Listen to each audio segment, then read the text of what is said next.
For most of human history, going to the bathroom could kill you. Not the act itself, but what came after.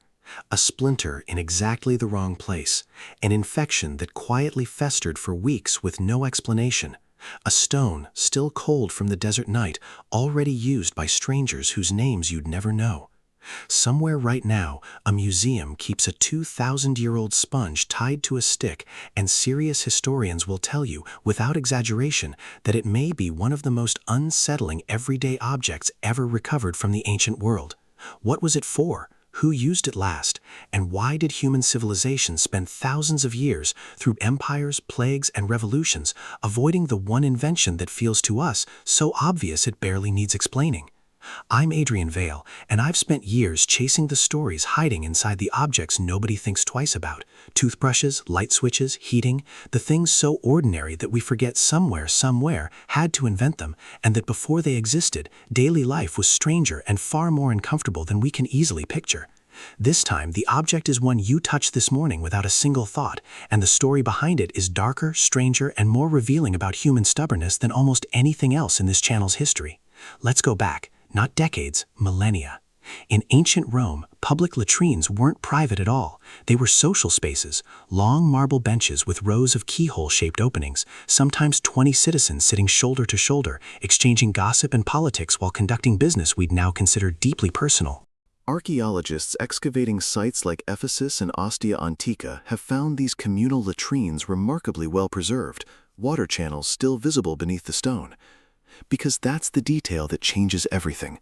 Beneath the seats ran a constant flow of water, and resting in that water was the tersorium, a natural sea sponge fastened to a wooden handle. After use, it was rinsed in the flowing channel and left for the next person in line. Some historians argue the sponge was cleaned between uses with vinegar or diluted salt water, a rough form of antisepsis. Others aren't convinced the Romans were quite that careful. Either way, picture it clearly. That same sponge, on that same stick, may have already served 50 strangers before it reached your hand. It's the kind of detail that makes modern plumbing feel less like a convenience and more like an act of mercy. And Rome wasn't the exception. It was the rule almost everywhere. Ancient Chinese texts describe the use of smooth river stones for cleaning, a practice so common that archaeologists have found suspiciously worn stones near ancient latrine sites in northwest China, exactly where you'd expect them. Coastal societies reached for mussel shells or dried corn cobs once corn cultivation spread. Sailors famously used the frayed end of an old length of rope, dangled over the ship's stern into the seawater, then passed hand to hand down the line, a grim little ritual with a nickname that stuck in maritime slang for centuries afterward. In medieval Europe, wealthier households sometimes used scraps of wool, hemp, or even lace. The poor used leaves, hay, or moss, and moss, oddly enough, turns out to have been a genuinely. Several historians studying medieval domestic life have pointed out, half-jokingly, that moss might have been the most comfortable material available to ordinary people for nearly 1,000 years. Here's something that rarely makes it into the history books. Medieval castles employed something close to a specialized profession around this exact problem. Waste from garderobes, stone latrine shafts built directly into castle walls, dropped straight down into moats, ditches, or cesspits below. Someone had to clean those pits. In England, they were called gong farmers, and it was considered such foul, hazardous work that it was often assigned to convicted criminals as a form of punishment, or performed only at night by law to spare other citizens the smell. Some gong farmers reportedly earned surprisingly good wages for the risk involved, a strange historical footnote where one of the worst jobs imaginable was also, briefly, one of the better paid. Meanwhile, on the other side of the world, an entirely different attitude toward hygiene was taking shape, and it's one modern audiences often find surprising. In much of the Islamic world, from as early as the 7th century, religious and cultural practice emphasized washing with water after using the bathroom, a practice known as istinja. Elaborate systems of ewers, basins, and dedicated water fixtures appear throughout Islamic architectural history, centuries before similar ideas took hold in Western Europe. In other words, while much of medieval Christendom was reaching for moss and rope, entire regions of the Islamic world had already normalized water-based cleansing as both a hygienic and spiritual practice. It's a detail historians increasingly highlight because it complicates the tidy narrative that history moves in one straight line toward progress. Sometimes the most advanced solution existed centuries before anyone else even considered it a problem worth solving. And there's China again, quietly ahead of everyone. Historical records from the 6th century already describe early forms of paper being used for hygiene purposes among Chinese officials. And by the 14th century, during the Ming Dynasty, imperial court records described the production of perfumed paper sheets, reportedly made in enormous quantities specifically for the emperor's household. If that's true, then somewhere in 14th century China, an emperor was already using a version of toilet paper softer and more refined than what ordinary Americans would have access to 500 years later. Paper, the actual solution, had existed for centuries. It simply hadn't spread. Knowledge, it turns out, doesn't travel nearly as fast as we like to imagine. What's remarkable isn't just what people used across these different centuries and continents.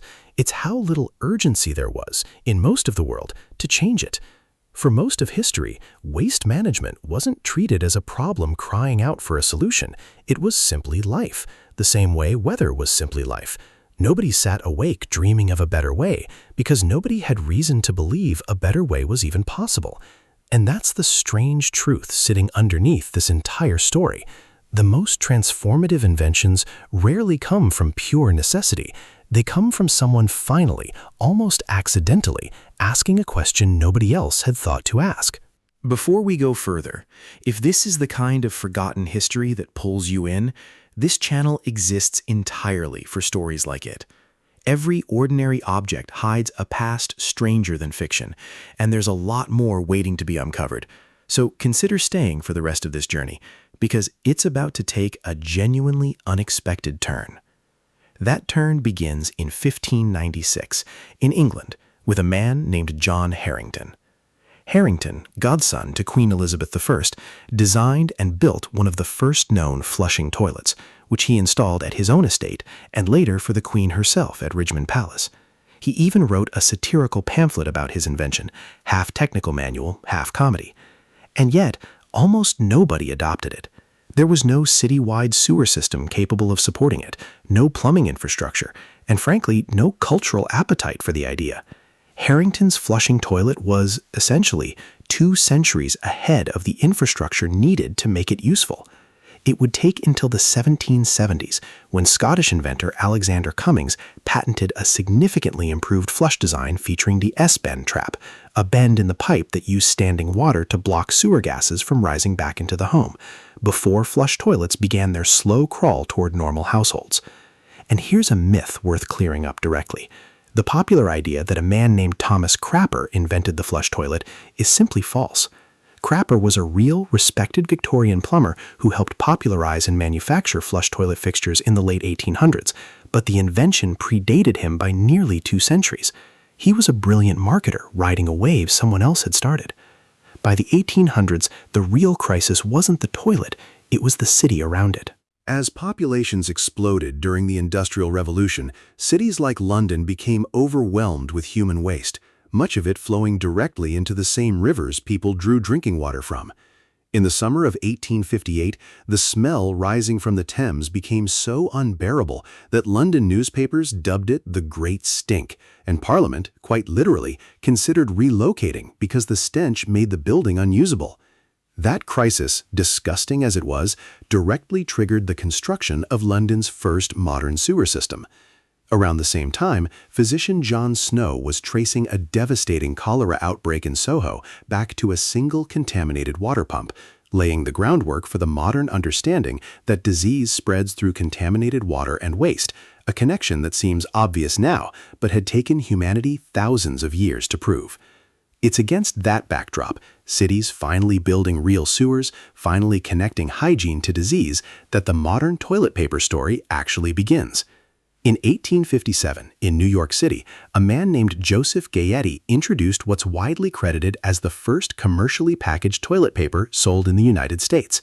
Gayety held a theory that sounds almost quaint today, that many illnesses stemmed from waste residue on the body, and that his medicated paper infused with aloe could prevent disease entirely.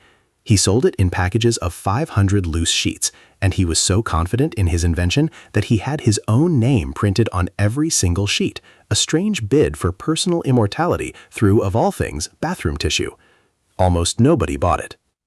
For decades afterward, Both Americans and Europeans had a free alternative already sitting in nearly every home: old newspapers, and eventually mail-order catalogs. The Sears catalog became so associated with bathroom use in rural America that when the company switched to glossy paper in the 1930s, they reportedly received genuine customer complaints. Glossy paper, it turns out, performs far worse for practical purposes than plain newsprint. For millions of households well into the 20th century, a torn catalog page wasn't a backup plan. It was simply what toilet paper meant. So why did rolled paper eventually take over completely? Part of the answer is genuinely uncomfortable. Early commercial toilet paper, including some of the first rolled versions produced by the Scott Paper Company starting in the 1890s, was manufactured roughly, often containing tiny leftover wood fragments from the pulping process. Splinters were a real, documented complaint, not an exaggeration. It sounds almost unbelievable now that people once had to be genuinely cautious using toilet paper, but for years, splinter-free was printed proudly on packaging as an actual selling point, a promise brands had to make explicitly to nervous customers. And here's where the story takes a turn nobody expects. Toilet paper became, quietly, a status symbol. Softness meant refinement. Northern tissue advertised itself in the 1930s specifically as splinter-free, a claim that sounds absurd today, but genuinely reassured customers at the time.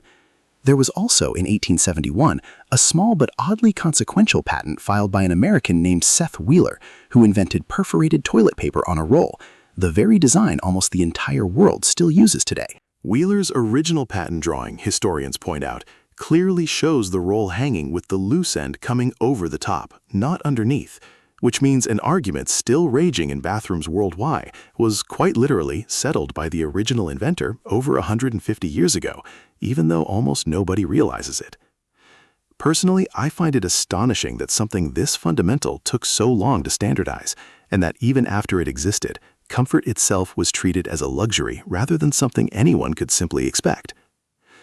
Meanwhile, in France, a strikingly different solution had already emerged in the early 1700s, the bidet, a low basin designed for washing, believed to have originated among French furniture makers before becoming a fixture in aristocratic households, including, according to court records, the private chambers of French nobility, who valued it as a discreet, elegant alternative to paper entirely. For a while, two very different visions of hygiene were developing on opposite sides of the same century, one built around washing with water, the other building an entire industry around paper. Which side won ended up depending less on logic and more on historical accident, infrastructure, marketing, and timing. But maybe the most unbelievable chapter of this entire story happened not in some distant century, but within living memory, twice. In December 1973, American television host Johnny Carson made an offhand joke on his late-night show about a supposed shortage of toilet paper in the United States. It wasn't true. There was no actual shortage. But the joke landed in a country already anxious from a very real energy crisis, and within days, ordinary Americans were stripping store shelves completely bare, hoarding rolls by the case, panicking over a crisis that existed only because someone had said the word shortage on national television. Manufacturers had to issue public statements insisting supply was perfectly fine. It took months for the panic to fully settle. One joke, no actual shortage, an entire country in genuine crisis mode over toilet paper.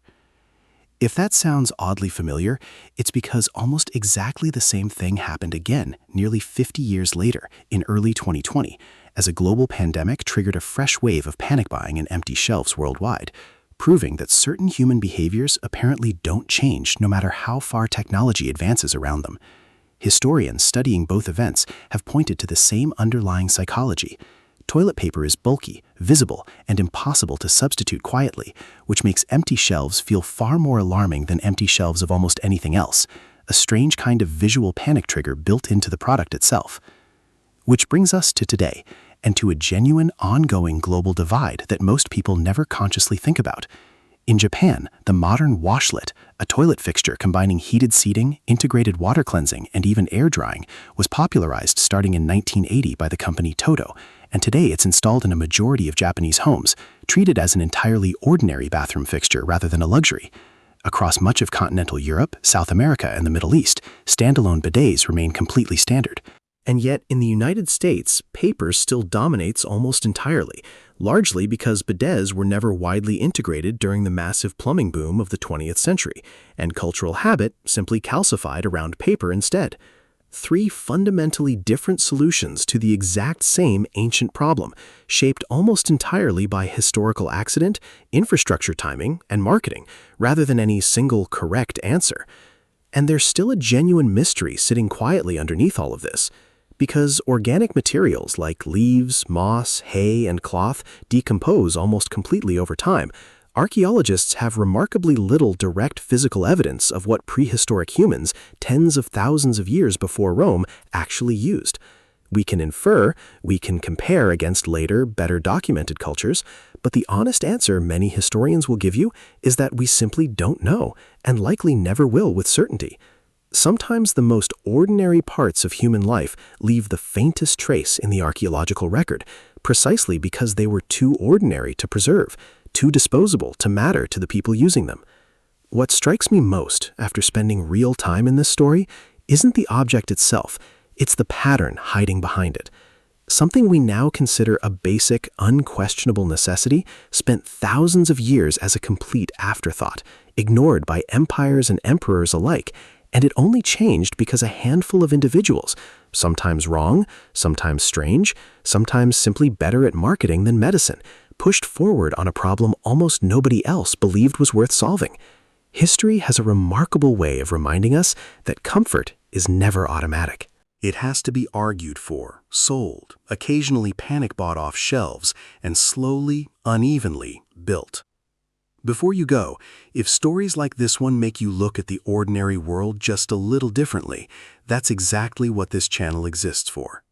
There's an entire hidden history sitting inside the objects around you right now, waiting for someone to finally ask the right question about them. And if you're curious what daily life looked like before another invention we take completely for granted quietly reshaped everything around it, there's another forgotten chapter of human history waiting for you next, and I promise you, it's just as unbelievable as this one.